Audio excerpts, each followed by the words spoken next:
Namaste my to family, कशात तुम्ही सर्वजण? सोलापुरी ताई या यूट्यूब चॅनलवरती तुम्हा सर्वांचं मनापासून खूप खूप स्वागत आहे। आशा करते तुम्ही सर्वजण खूप मस्त आणि खूप मजेत असाल। तर टायटल थंबनेल पाहून तुमच्या लक्षात आलंच असेल की हा जो व्हिडिओ आहे तो कशा संदर्भात होणार आहे। हो, बरोबर ओळखलेला आहे तुम्ही। तर आज आपण होममेड शॅम्पू बनवणार आहोत। तुम्हाला बऱ्याच दिवसापासून मी सांगते की ही रेसिपी तुमच्याशी शेअर करणार आहे। हो, रेसिपी म्हणता येईल याला। तर होममेड शॅम्पू कसा बनवायचा डिटेल सगळं काही या व्हिडिओमध्ये शेअर करणार आहे। बऱ्याच दिवसापासून हा व्हिडिओ पेंडिंग पडला होता, कारण की याला प्रॉपर टाइम लागतो, खूप जास्त वेळ लागतो। आणि एकदा तुम्ही हा शॅम्पू बनवून ठेवला तर जवळजवळ 6 महिने ते वर्षभर हा शॅम्पू जो आहे तो टिकू शकतो। पण एका दिवशी प्रॉपर त्याला टाइम देणं खूप महत्त्वाचं होतं। तर चला, माझा पण शॅम्पू संपलेला आहे, त्यामुळे मी बनवलेला आहे। आणि विशेष म्हणजे एका खास व्यक्तीसाठी देखील मी हा शॅम्पू बनवणार आहे आणि त्यामुळे विचार केला की तुमच्याशी सुद्धा शेअर करावं। बऱ्याच जणांनी रिक्वेस्ट सुद्धा केली होती की ताई, होममेड शॅम्पू कसं बनवायचं ते सांग म्हणून। तर तेच या व्हिडिओमध्ये आपण पाहणार आहोत। खूप साध्या सोप्या पद्धतीनं होममेड शॅम्पू कसा बनवायचा, खूप सारे फायदे त्याचे। तर तुमचे केस जर खूप रफ असतील, दोन तोंड झाले असतील, म्हणजे फाटे फुटले असतील, किंवा कोंडा असेल डोक्यामध्ये, किंवा केस वाढत नसतील, म्हणजे खूप फास्ट केस जे आहेत ते पांढरे होत चाललेले आहेत, या सगळ्यांवरती हा उपाय आहे। तर चला अगोदर बघूया की होममेड शॅम्पू आपण कसा बनवलेला आहे। तर सगळ्यात अगोदर होममेड शॅम्पू बनवण्यासाठी आपल्याला कोणकोणत्या वस्तूंची आवश्यकता आहे हे पाहणं तितकंच महत्त्वाचं आहे। तर इथं बघू शकता मी आवळा घेतलेला आहे। हा जो आवळा आहे तो वाळलेला आवळा आहे। तर इथं बघू शकता या पद्धतीनं बाजारात वाळलेला आवळा मिळतो। तुम्ही अशा पद्धतीनं जो आवळा मिळतो तो घेऊ शकता, नाहीतर आवळा पावडरसुद्धा यूज करू शकता। पण शक्यतो प्रयत्न करा की या पद्धतीचा जो आवळा असतो वाळलेला सुकलेला तो यूज करा। आता ह्या सगळ्या वस्तू मी कुठून आणलेल्या आहेत तेही मी तुम्हाला पुढे सांगणार आहे।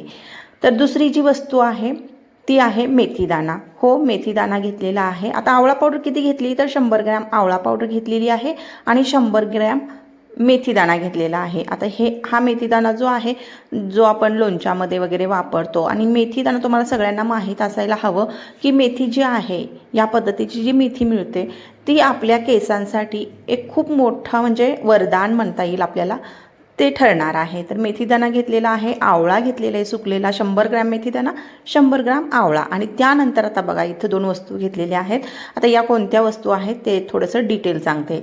तर हे जे आहे हे तुम्हाला दिसतंय वाळलेल्या चिंचा ज्या पद्धतीने असतात त्या पद्धतीने हे जे तुम्हाला दिसतंय समोर ते आहे शिकेकाई।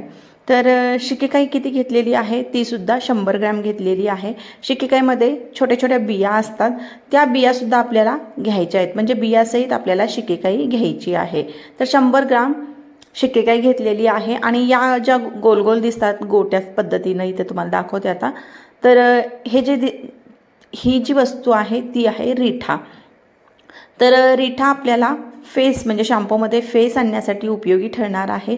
शॅम्पूमध्ये फेस या रिठामुळेच येतो। तर हा रिठासुद्धा घ्यायचा आहे। रिठा किती घेतलेला आहे तर 150 ग्रॅम घेतलेला आहे, कारण की रिठामध्ये बी जे आहेत ते आपल्याला काढायचे आहेत आणि वरचं जे कवच असतं तेच आपल्याला यूज करायचं आहे।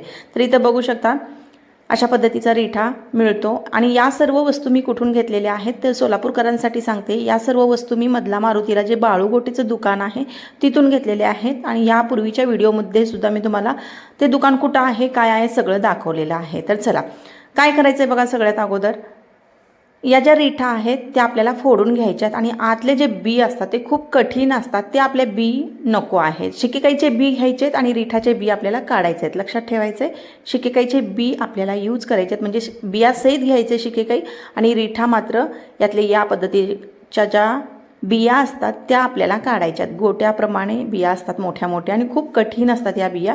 मिक्सरमध्ये जर चुकूनही एखादा बी जरी गेला तर मिक्सर तुटण्याची शक्यता असते, किंवा आपल्याला या बिया नकोच आहेत। तर इथं बघू शकता या पद्धतीने थोडं थोडं वरून फोडून आपल्याला बिया काढायच्यात खलबत्त्यामध्ये। आणि खलबत्त्याचा व्हिडिओसुद्धा मी तुमच्याशी शेअर केलेला आहे। खलबत्ता सुरुवातीला आपण कसा तयार करायचा वापरण्यासाठी हे सुद्धा मी तुमच्याशी शेअर केलेला आहे, तर तो व्हिडिओसुद्धा तुम्ही चेक करू शकता। तर इथं खलबत्ता आणल्याचा फायदा आपल्याला इथे पण झालेला आहे। या पद्धतीने सगळ्या बिया आतल्या ज्या आहेत त्या काढून घ्यायच्यात। लक्षात ठेवायचे, चुकून एखादी बी सुद्धा आपल्याला मग यामध्ये राहता कामा नये. सगळ्या व्यवस्थित बिया काढून घेऊ. तर बघू शकता या बिया आपल्याला नको आहेत आणि वरचं जे कवच असतं ते हवं आहे आपल्याला. तर कवच तुम्हाला खूप पातळ दिसत असेल आता सध्या, नंतर ते फुलून मोठं होतं, जाड होतं. म्हणजे जो गर आहे तो फुलल्यानंतर त्यामध्ये भरपूर असं रस साचलं जातं आणि त्याचा वापर आपल्याला करता येतो. तर इथं बघू शकता या बिया वेगळ्या केलेल्या आहेत आणि कवच जे आहे ते वेगळं केलेलं आहे. तर आता आपल्याला या कवचाचा वापर करायचा आहे आणि बिया ज्या आहेत त्या नको आहेत आपल्याला. तर या पद्धतीनं याचं कवच असतं आणि या बिया, इतक्या बिया साऱ्या निघालेल्या आहेत तुम्ही बघू शकता.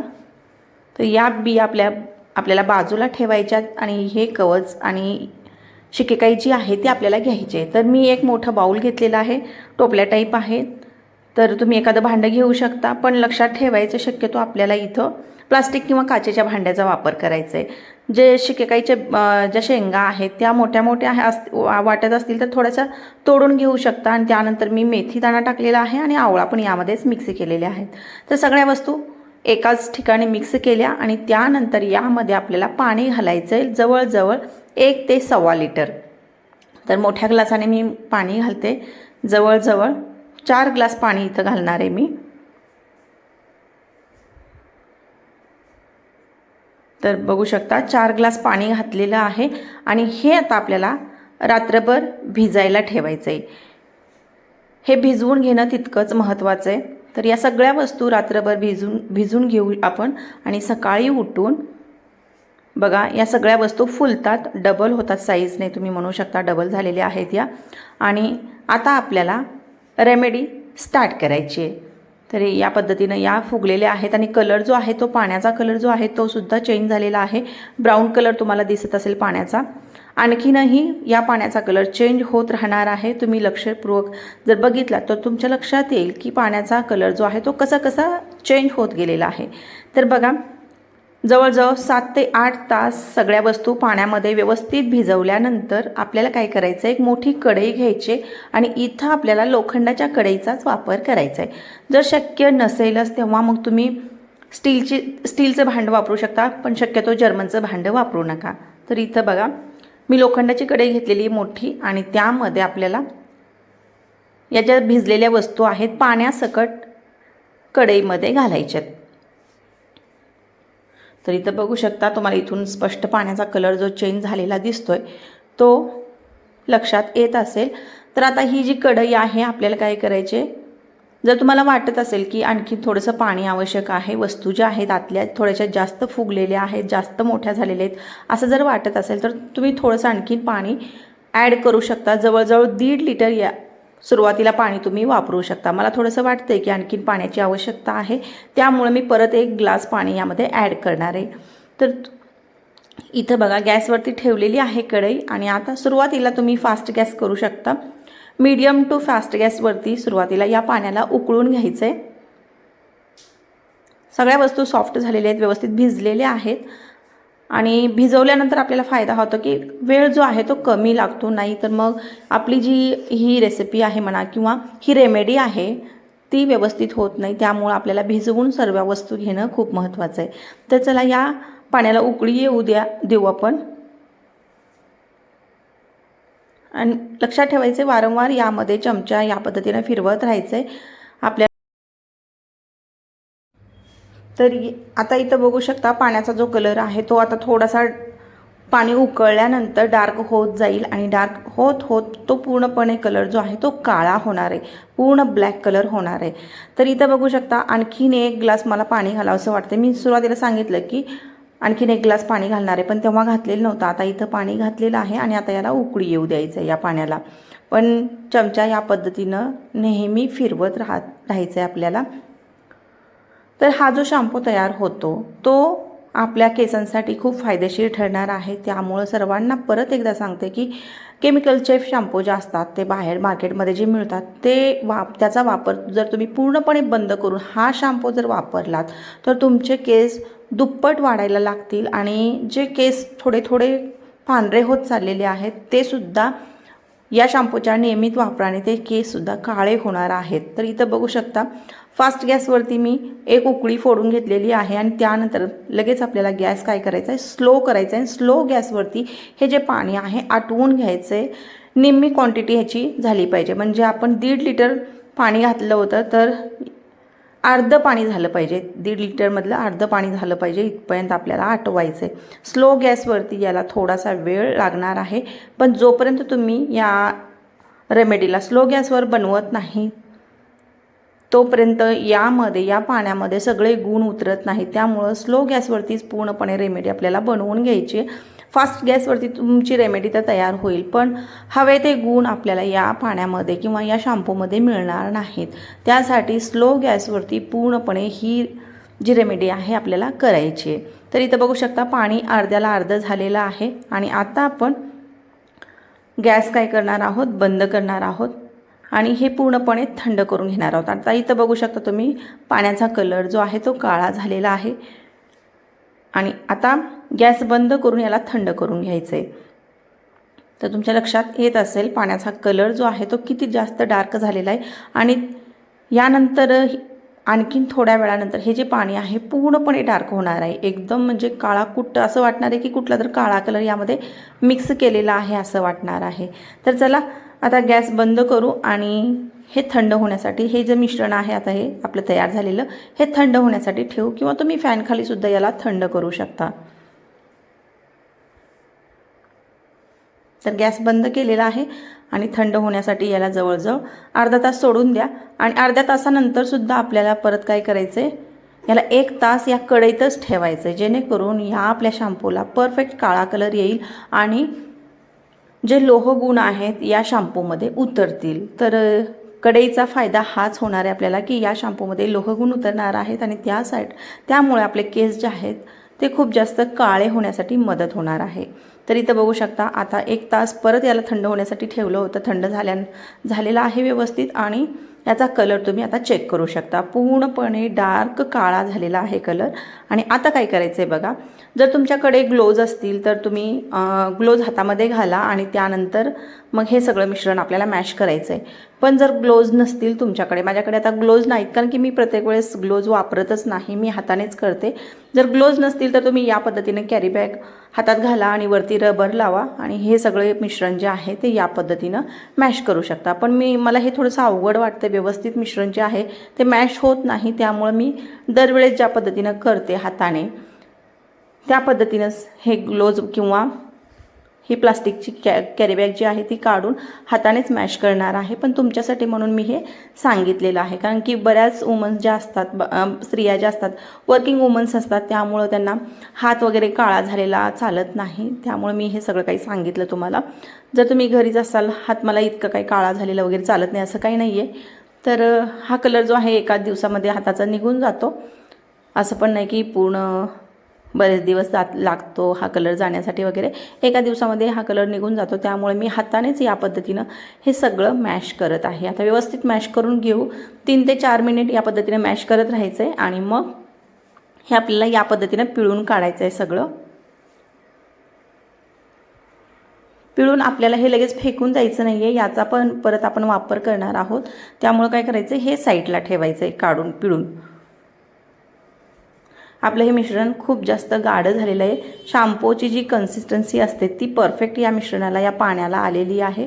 आणि तुम्ही फेस बघू शकता, बऱ्याच जणींचा प्रॉब्लेम असा असतो की त्या म्हणतात की रिठाने एवढा शॅम्पूचा म्हणजे रिठाने एवढा फेस होत नाही, पण तुम्हाला लक्षात येत असेल समोरच तुमच्या रिझल्ट किती जास्त फेस होतो आहे। आपण काय त्याला म्हणजे फक्त काय केलं, मॅश केलेलं आहे, फक्त त्यामधल्या ज्या वस्तू आहेत त्या हाताने मॅश केल्या तर एवढा फेस होतो आहे। आणि जेव्हा आपण खरंच फेस करण्यासाठी पाण्यामध्ये हा शॅम्पू घालतो आणि त्यानंतर हलवतो तेव्हा खूप जास्त फेस होतो, एवढं मात्र नक्की। असं काहीच नाही की फेस होणार नाही, शंका वगैरे घेण्याचं कारणच नाही आहे। तर इथं बघा या पद्धतीने मी सगळं आतला जो पण चोथा आहे तो काढलेला आहे आणि तो चोथा फेकायचा नाही, साठवून ठेवलेला आहे दुसऱ्या भांड्यामध्ये। आणि आता आपल्याला हे गाळून घ्यायचं आहे। तुम्ही बघू शकता शॅम्पू किती असा परफेक्ट झालेला आहे आणि याचा रिझल्ट मात्र खूप अप्रतिम असणार आहे। तर चला हे आपण गाळून घेऊ आणि हा चोथा आपण साईडला ठेवलेला आहे हा फेकायचा नाही आहे, एवढं लक्षात ठेवायचं आहे. तर चला याला गाळून घेऊ आपण. आता हा शॅम्पू जो आहे तो टिकण्यासाठी बघा, बरेच दिवस टिकण्यासाठी म्हणजे आपल्याला स्टोअर करून ठेवता यावा यासाठी काय करायचं आहे, आपल्याला हे गाळून घेणं खूप महत्त्वाचं आहे. प्युअर असणं खूप महत्त्वाचं आहे. त्यासाठी याला गाळून घ्यायचं आहे आणि कुठल्याही प्रकारचं मध्येच थंड पाणी वगैरे ॲड करायचं नाही आहे. या शॅम्पूच्या आतमध्ये जर तुम्ही मध्येच थंड पाणी ॲड केलं तर शॅम्पू जो आहे तो टिकत नाही, थोडासा वास यायला सुरुवात होते. त्यामुळं मध्येच थंड पाणी ॲड करायचं नाही आहे. फक्त आता गाळून घेतो आहे आपण.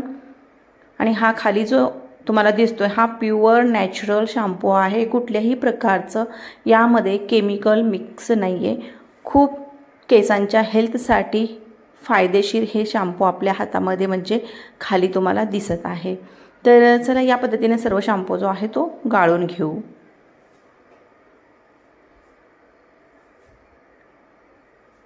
इथं गाळणी जी आहे थोडीशी मोठी वापरलेली आहे. मी ज्यूसची गाळणी वापरलेली आहे. चहाच्या गाळणीने पटकन इतकं पडत नाही, त्यामुळे थोडीशी मोठ्याच चाळणीचा वापर करा.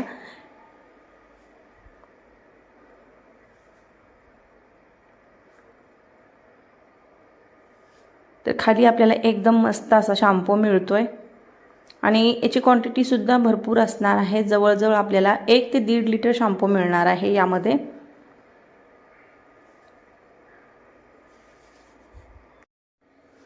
तर खाली आपल्याला शॅम्पू मिळत चाललेला आहे, तुम्ही बघू शकता. अशा पद्धतीने आपण हा शॅम्पू जो आहे तो तयार करणार आहोत. आता प्रोसेस इथंच थांबत नाही आहे, आणखीनही पुढे प्रोसेस आहे. मध्येच व्हिडिओ जो आहे तो स्किप करू नका, कंटिन्यू पहा शेवटपर्यंत. तो कसा वापरायचा आहे, काय वापरायचं आहे, सगळं काही तुमच्याशी डिटेल शेअर करणार आहे. त्यामुळं व्हिडिओ जो आहे तो स्किप करू नका. नुसतं शॅम्पू बनवूनही उपयोग नाही आहे, तो कसा वापरायचा आहे हे सुद्धा माहीत असणं खूप महत्त्वाचं आहे. तर या पद्धतीनं आपण सगळा शॅम्पू जो आहे तो गाळून घेतलेला आहे आणि या काचेच्या बाउलमध्ये ठेवलेला आहे. आता हा जो शॅम्पू आहे तर यासाठी आपल्याला कुठल्याही प्रकारचं जर्मनचं भांडं वापरायचं नाही आहे, एवढं मात्र लक्षात ठेवायचं आहे. फक्त लोखंडाचं भांडं, प्लास्टिकचं भांडं किंवा काचेचं भांडंच आपल्याला वापरायचं आहे. म्हणजे कोणतीही प्रोसेस करायची असलं तर या भांड्यांचाच वापर करायचा आहे. जर्मनचं भांडं अजिबात वापरायचं नाही आहे. तर इथं बघू शकता एक मोठा बाउल भरून हा आपला शॅम्पू तयार आहे. थोडासा फेस आहे वरती, नंतर तो थोडासा कमी होईल फेस. आता बघा परत हे जे आहे आपला चोथा जो राहिलेला आहे, आपण चोथाच म्हणतो याला कदाचित, तर हा जो चोथा राहिलेला आहे तो परत आपल्याला कढईमध्ये घालायचा आहे आणि थंड पाणी घालायचं आहे यामध्ये. आणि हा शॅम्पू बाजूला ठेवू आपण आता. आणि यामध्ये परत आपल्याला जवळजवळ 1 ते 1.5 लिटर पाणी घालायचं आहे. म्हणजे पूर्वी जितकं पाणी घातलं होतं तितकंच पाणी परत आपल्याला यामध्ये ॲड करायचं आहे. आणि ही जी कढई आहे परत आपल्याला गॅसवरती ठेवायची आहे. मी परत पुन्हा म्हणते की तुम्ही डायरेक्ट जर थंड पाण्यामध्ये परत हा चोथा धुवून घेतलात आणि थंड पाणी या शॅम्पूमध्ये ॲड केलात, थोडं जरी थंड पाणी ॲड केला तर शॅम्पू जो आहे तो 6 महिने वगैरे टिकणार नाही, लगेच स्मेल यायला सुरुवात होते. त्यामुळं कधीच या शॅम्पूमध्ये थंड पाणी डायरेक्ट घालायचं नाही आहे. आता बघा थंड पाणी घातलं मी कढईमध्ये त्या चोथ्यामध्ये आणि परत या पद्धतीनं हाताने मॅश करते. खूप जास्त मॅश करायचं आहे आणि त्यानंतर ही कढई परत आपल्याला काय करायचं आहे, गॅसवरती ठेवायचं आहे. पाणी उकळून ठेवायचं आहे, म्हणजे उकळायला ठेवायचं आहे. आणि त्यानंतर परत पुढची जी प्रोसेस आहे, सुरुवातीची जी प्रोसेस आहे ती करायची. तर इथं बघा हा शॅम्पू आपल्याला प्युअर नॅचरल शॅम्पू आपल्याला मिळालेला आहे. तुम्ही याची कन्सिस्टन्सी पाहू शकता. थोडासा फेस आहे वरती आणखीन, पण काही हरकत नाही, तो कालांतराने फेस जो आहे तो कमी होतो आणि आपल्याला प्युअर शॅम्पू मिळतो. तर तुम्हाला लक्षात आला असेल याची कन्सिस्टन्सी. आता तुम्हाला वाटलं सुद्धा नसेल की हा इतका परफेक्ट आपण घरामध्ये बनवू शकतो. तर तुम्ही बघू शकता, चेक करू शकता किती परफेक्ट शॅम्पू आपला बनवून तयार झालेला आहे. आणि फेस बघा, फेसाळपणा बघा त्याचा. वाटलं नसेल तुम्हाला की इतका फेस आपण घरी बनवलेल्या शॅम्पूचा सुद्धा होऊ शकतो. आता पाण्यामध्ये घातल्यानंतर परत हलवल्यानंतर खूप जास्त फेस होतो. तर हा शॅम्पू जो आहे तो साईडला ठेवू आणि ती कढई मी काय केली गॅसवरती ठेवलेली आहे आणि परत तीच प्रोसेस करायची आपल्याला की याला उकळून घ्यायचं आहे आणि याची क्वांटिटी जी आहे ती अर्धी झाली पाहिजे. म्हणजे आता इथं 1.5 लिटर मी पाणी घातलेलं आहे, जवळपास 1.5 लिटर. तर अर्धी क्वांटिटी होईपर्यंत आपल्याला याला स्लो गॅसवरती उकळवत ठेवायचं आहे आणि त्यानंतर परत तीच प्रोसेस करायची. थंड होऊ द्यायचं, 1 तासभर ठेवायचं, थंड होऊ द्यायचं आणि त्यानंतर परत मॅश करून ते गाळून घ्यायचं आहे. तर या पद्धतीनं याचासुद्धा वापर आपल्याला करायचा आहे. आणि इथं बघा एक बॉटल भरलेली आहे आणि हे एवढं आहे. आता ते शॅम्पू परत यामध्ये मी ॲड करणार आहे, जे आता परत बनवणार आहे, जे ठेवलेलं आहे गॅसवरती. आता वापरायचं कसं, मोठा प्रश्न आहे. वापरायचं कसं बघा, मी एका बाउलमध्ये, एका वाटीमध्ये पाणी घातलेलं आहे. जेवढं पाणी घातलेलं आहे तेवढं यामध्ये शॅम्पू ॲड करायचं आहे. त्यापेक्षा डबल केलं तरी चालेल, पण डायरेक्ट कधीही शॅम्पू डोक्यावरती लावायचा नाही, तर पाण्यामध्ये मिक्स करूनच लावायचा आहे. तर इथं क्वांटिटी किती घ्यायची, नॉर्मल शॅम्पू जेवढा आपण वापरतो त्याच्या डबल क्वांटिटी घ्यायची आहे आणि डबल क्वांटिटी घेऊन मग आपल्याला तो शॅम्पू केसांवरती अप्लाय करायचा आहे. तर बघा हे एवढा शॅम्पू झालेला आहे. तो शॅम्पूसुद्धा मी आता बनवून घेतलेला आहे, जो गॅसवरती होता. आणि हे सगळं काही एवढं तयार झालेलं आहे. तर एवढा शॅम्पू आपला तेवढं त्या सर्व साहित्यामध्ये बनवून तयार झालेला आहे आणि व्यवस्थित नैसर्गिक शॅम्पू, नॅचरल हर्बल शॅम्पू आपला तयार आहे. तुम्हीसुद्धा हा शॅम्पू घरी बनवून तयार नक्की करा. तुम्हालासुद्धा याचा जो रिझल्ट आहे तो खूप लवकर आणि खूप फास्ट पॉझिटिव्ह रिझल्ट जो आहे तो दिसणार आहे. तर जेवढ्या पण बॉटल्स आहेत घरामध्ये त्या बॉटल्समध्ये हा शॅम्पू स्टोअर करून ठेवू शकता तुम्ही आणि फ्रीजमध्ये वगैरे ठेवायची आवश्यकता नाही, बाहेर ठेवून तुम्ही यूज करायला सुरुवात करू शकता. तर खूप साध्या सोप्या पद्धतीने मी तुमच्याशी शेअर करण्याचा प्रयत्न केलेला आहे की होममेड शॅम्पू जो आहे तो मी कसा बनवलेला आहे. तर आशा करते तुम्हाला व्हिडिओ समजला असेल, व्हिडिओ आवडला असेल. व्हिडिओ समजला असेल, आवडला असेल तर व्हिडिओला लाईक नक्की करायचं. आणि सगळ्यात महत्त्वाची गोष्ट, तुम्ही हे जे आहे म्हणजे हा जो होममेड शॅम्पू आहे एकदा ट्राय नक्की करून बघा, थोडा वेळ नक्की द्या आणि तुमच्या केसांच्या हेल्थसाठी हा जो शॅम्पू आहे तो खूप जास्त वरदान ठरणार आहे. त्यामुळं थोडासा वेळ काढून हा शॅम्पू बनवा आणि 100% मी सांगू शकते की तुम्ही एकदा हा शॅम्पू ट्राय केल्यानंतर परत हा शॅम्पू तुम्ही घरामध्ये बनवायला सुरुवात करणार आहात. तर आशा करते तुम्ही ट्राय करचाल आणि मला कमेंटमध्ये येऊन नक्की सांगचाल की कसा आहे याचा रिझल्ट वगैरे. तुम्ही सांगा नक्की. आणि व्हिडिओ जो आहे तो खूप जास्त लांब न करता इथंच थांबवण्याचा प्रयत्न करणार आहे, कारण की व्हिडिओ मोठा झाला की तुम्हीच परत म्हणता की खूप जास्त मोठा झाला. डिटेल सगळं काही मी सांगण्याचा प्रयत्न केला आहे, पण शॅम्पू संदर्भात त्याचे फायदे वगैरे सगळं काही यामध्ये मी कवर करणार नाही. फक्त हा शॅम्पू तुम्ही यूज करायला सुरुवात करा. तर आशा करते व्हिडिओ आवडला असेल. व्हिडिओ जर आवडला तर व्हिडिओला लाईक नक्की करा, चॅनलला पण सबस्क्राईब नक्की करा. मी असेच नवनवीन व्हिडिओ घेऊन येण्याचा प्रयत्न करते, जेणेकरून तुम्हालाही फायदा होईल आणि मलाही फायदा होईल. आता हा शॅम्पू मी घरीसुद्धा वापरते, तर विचार केला की तुमच्याशी सुद्धा शेअर करावं. आवळा पावडरपासून पण म्हणजे झटपट शॅम्पू पण बनवता येतो, पण हा जो आहे थोडासा टाईम देऊन तुम्ही बनवू शकता. झटपट शॅम्पूची रेसिपी बहुतेक मी शेअर केलेली आहे, म्हणजे बहुतेक याच चॅनलवरती शेअर केलेली आहे. तर तीसुद्धा तुम्ही फॉलो केली असेल, पण त्यापेक्षा जास्त चांगला रिझल्ट याचा नक्की असणार आहे. तर व्हिडिओ आवडला तर व्हिडिओला लाईक नक्की करा, चॅनलला पण सबस्क्राईब नक्की करा. तर चला भेटूया परत एका नवीन व्हिडिओमध्ये. तो पण बाय.